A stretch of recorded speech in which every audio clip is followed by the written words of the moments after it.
Halo semua, jumpa lagi dengan Ibu Kris. Masih dengan materi bangun ruang sisi lengkung ya. Pada video kali ini kalian akan mempelajari bagian kedua dari bangun ruang sisi lengkung, yaitu kerucut. Seperti biasa, akan Ibu beritahukan terlebih dahulu tujuan dari menonton video ini. Setelah menonton video ini, kalian akan bisa, yang pertama, mengetahui unsur-unsur dan jaring-jaring dari sebuah kerucut. Yang kedua, menentukan luas permukaan kerucut.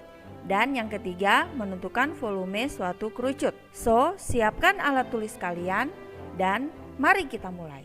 Banyak benda-benda berbentuk kerucut yang dapat kita temui dalam kehidupan sehari-hari. Di antaranya adalah topi ulang tahun, ice cream cone, dan nasi tumpeng, serta caping atau topi Pak Tani. Dan tentunya masih banyak lagi ya contoh benda-benda lainnya yang berbentuk kerucut. Oke, apa itu kerucut? Mari kita pelajari bersama.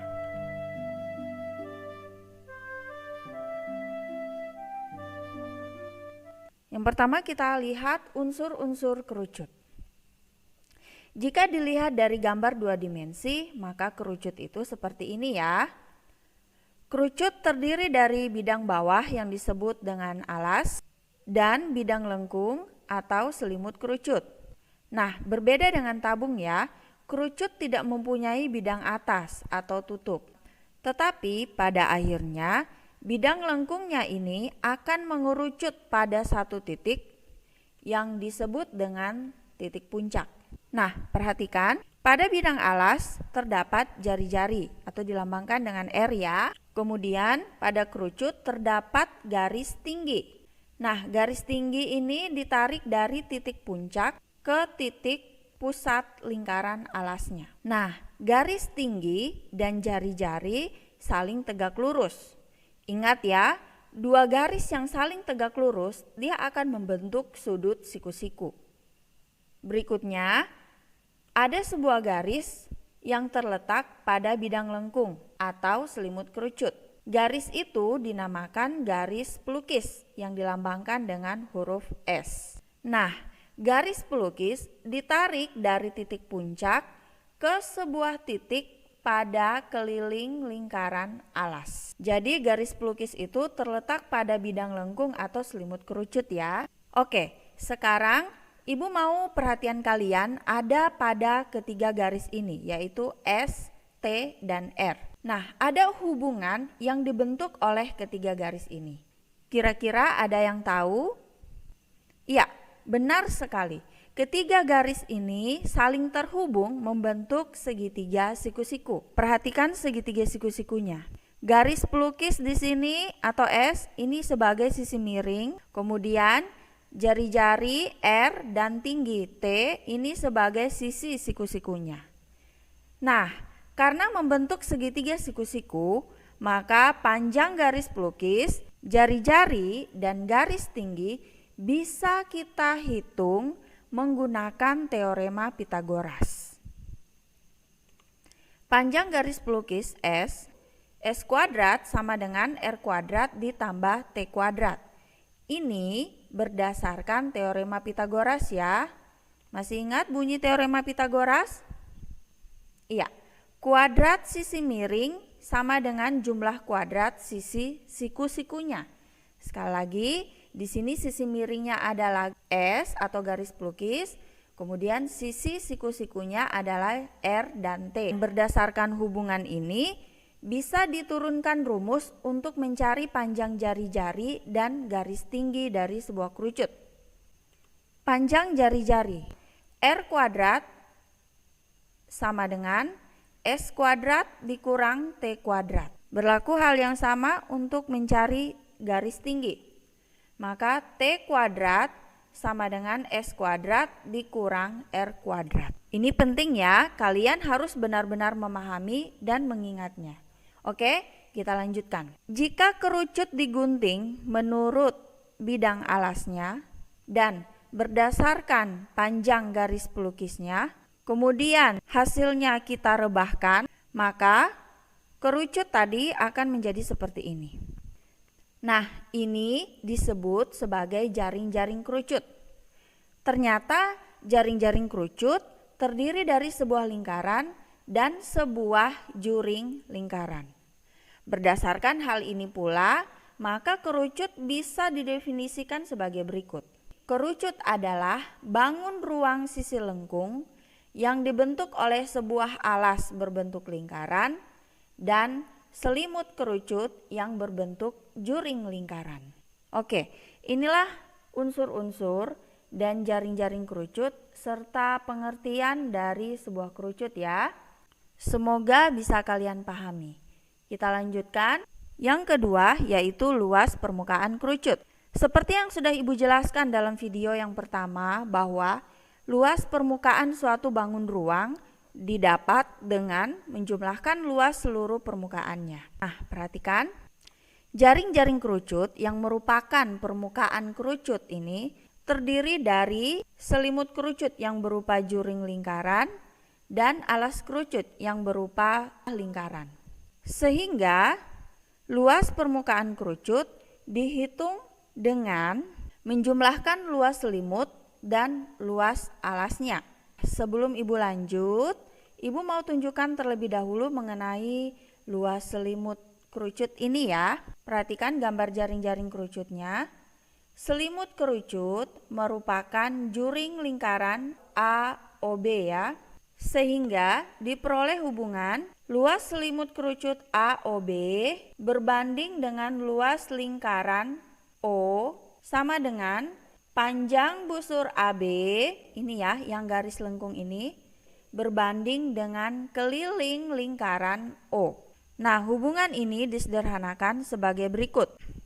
Dengan melakukan perkalian silang ya, maka akan kita dapatkan luas selimut kerucut AOB itu sama dengan panjang busur AB per keliling lingkaran O dikalikan dengan luas lingkaran O. Kita sederhanakan lagi. Panjang busur AB, ini ya yang garis lengkung ini, sama dengan keliling lingkaran yang berjari-jari R. Sehingga panjang busur AB sama dengan 2πr. Ini dibagi dengan keliling lingkaran O. Perhatikan lingkaran yang besar ya, dengan pusat di O. Nah, lingkaran O ini jari-jarinya di sini adalah S. Maka keliling lingkaran O sama dengan 2πs. Kemudian dikalikan dengan luas lingkaran O. Lingkaran yang besar ini ya. Rumus luas lingkaran itu PR kuadrat ya. Nah, di sini lingkaran O berjari-jari S. Jadi, luas lingkaran O ini sama dengan πs kuadrat. Oke. Nah, ini bisa disederhanakan 2 dibagi 2 sisa 1 ya. Kemudian pi dibagi pi juga sisa 1. Lalu kemudian S kuadrat dibagi S. Sisanya di sini S. Maka sisanya adalah R kali pi kali S. Atau bisa dituliskan PRS. Nah, inilah rumus dari luas selimut kerucut. Sekarang kita lanjutkan ke luas permukaan kerucut. Nah, tadi sudah Ibu jelaskan bahwa luas permukaan kerucut didapat dengan menjumlahkan luas selimut ditambah luas alas. Luas selimut adalah PRS, kemudian kita jumlahkan dengan luas alas, alasnya berbentuk lingkaran, luas lingkaran PR kuadrat. Berikutnya rumus ini kita sederhanakan menggunakan pemfaktoran pada bentuk aljabar. Kedua suku ini punya faktor yang sama yaitu Pi dan R. Jadi kita akan keluarkan PR. Maka untuk suku pertama dikeluarkan PR, sisanya adalah S. Dan untuk suku yang kedua dikeluarkan PR, di sini R kuadrat ya, jadi masih tersisa R. Maka didapatkan hasil PR dikali S ditambah R. Inilah luas permukaan kerucut. Dengan keterangan, L adalah luas permukaan kerucut, R adalah jari-jari, S adalah panjang garis pelukis, kemudian Pi 22/7 atau 3,14 ya. Bisa dipahami kan? Kita lanjutkan dengan bagian yang ketiga yaitu mengenai volume kerucut. Volume suatu bangun ruang berbicara mengenai isi atau kapasitas suatu bangun ruang. Nah, ternyata nih ada hubungan antara volume suatu tabung dan kerucut. Untuk jari-jari alas dan tinggi yang sama, maka volume tabung sama dengan 3 kali lipatnya volume kerucut. Makanya volume kerucut itu sama dengan volume tabung dibagi 3. Nah, sudah kita ketahui bersama bahwa volume tabung itu sama dengan PR kuadrat T ya. Ya, kita tinggal turunkan rumusnya. Jadi volume kerucut sama dengan PR kuadrat T bagi 3. Atau rumusnya bisa dituliskan seperti ini. 1/3 kali PR kuadrat T. Nah, inilah volume kerucut. Dengan keterangan V adalah volume, kemudian R adalah jari-jari, T adalah tinggi, dan nilai Pi adalah 22/7 atau 3,14. Oke? Sampai di sini bisa dimengerti ya anak-anak? Jadi kalian sudah mempelajari tentang unsur-unsur kerucut, jaring-jaring dan juga definisi dari sebuah kerucut, lalu luas permukaan dan volume kerucutnya ya. Sekarang kita akan lihat contoh-contoh soal yang berkaitan dengan kerucut. Kita lihat contoh yang pertama. Sebuah kerucut diketahui memiliki volume 314 cm3. Jika jari-jari alas kerucut 5 cm, tentukan luas permukaan kerucut tersebut. Nah, untuk contoh yang pertama ini berkaitan dengan unsur-unsur luas permukaan sekaligus volume ya. Jadi dalam satu soal akan menjelaskan ketiganya. Oke, kita jawab. Dari soal ini diketahui volume ya, 314 cm3. Kemudian diketahui lagi jari-jari alas kerucut berarti R sama dengan 5 cm. Kita gunakan nilai Pi-nya 3,14 ya. Kemudian yang ditanyakan adalah luas permukaan kerucut. Penyelesaian. Nah, karena di sini yang ditanyakan adalah luas permukaan kerucut, maka penyelesaiannya adalah dengan menggunakan rumus dari luas permukaan kerucut, yaitu PR dikali S ditambah R. Tetapi muncul masalah baru lagi. S atau panjang garis pelukisnya ini belum diketahui.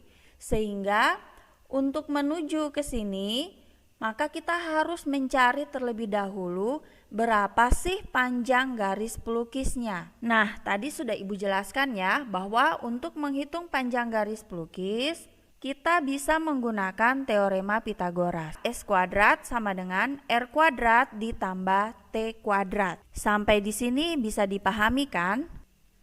Nah, tetapi muncul lagi masalah yang lain. Kenapa?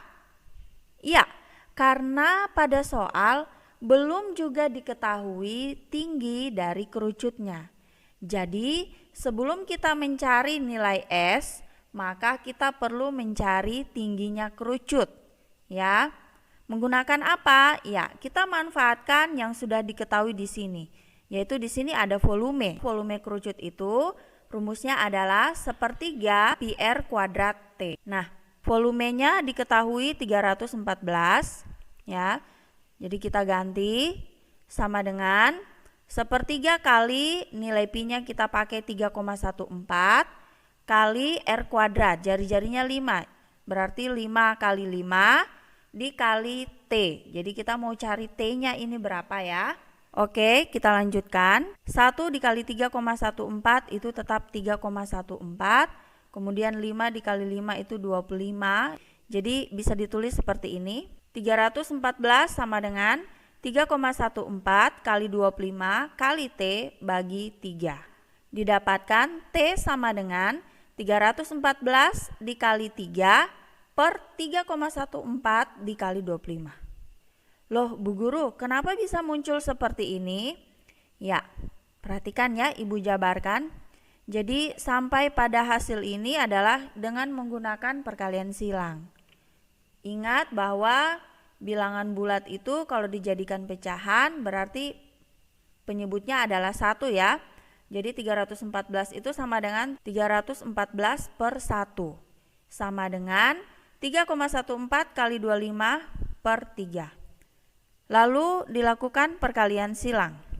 3,14 kali 25 kali T dikali 1 itu tetap ya. Kemudian 314 dikali 3. Nah, berikutnya T-nya tetap, kemudian 3,14 dikali 25 itu yang pindah ruas. 314 kali 3 dibagi dengan 3,14 kali 25. Oke, kita lanjutkan. 314 dibagi 3,14 adalah 100. Berikutnya 100 dibagi 25 hasilnya adalah 4. 4 kita kalikan dengan 3, hasilnya adalah 12.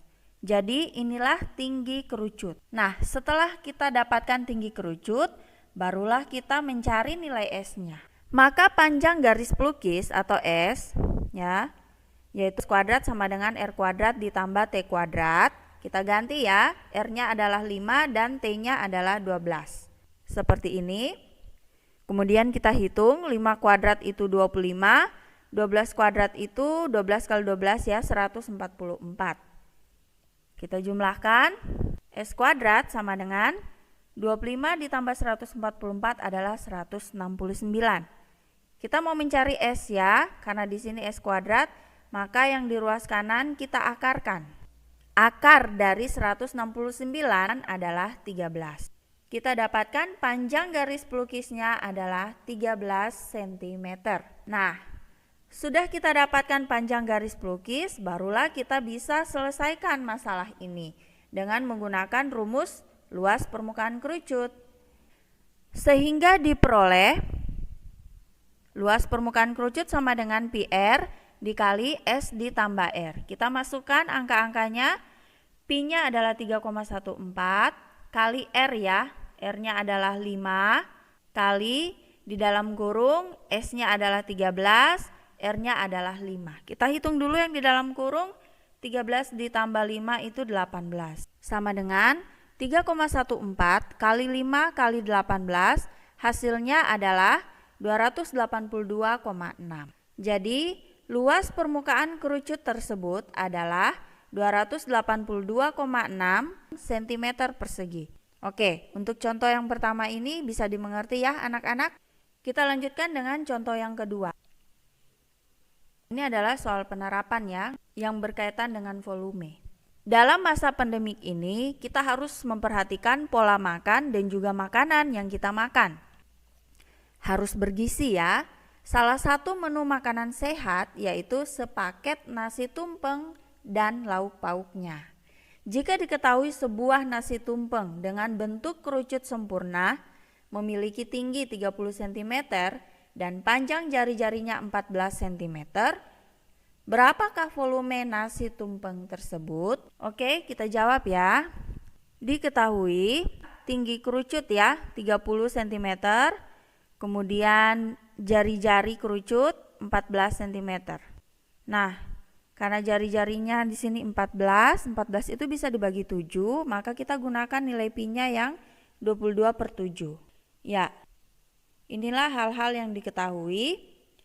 Berikutnya yang ditanyakan adalah volume nasi tumpeng. Nah, permasalahan ini bisa diselesaikan menggunakan rumus volume. Volume kerucut adalah sepertiga PR kuadrat T. Nah, tinggal kita masukkan angka-angkanya ya.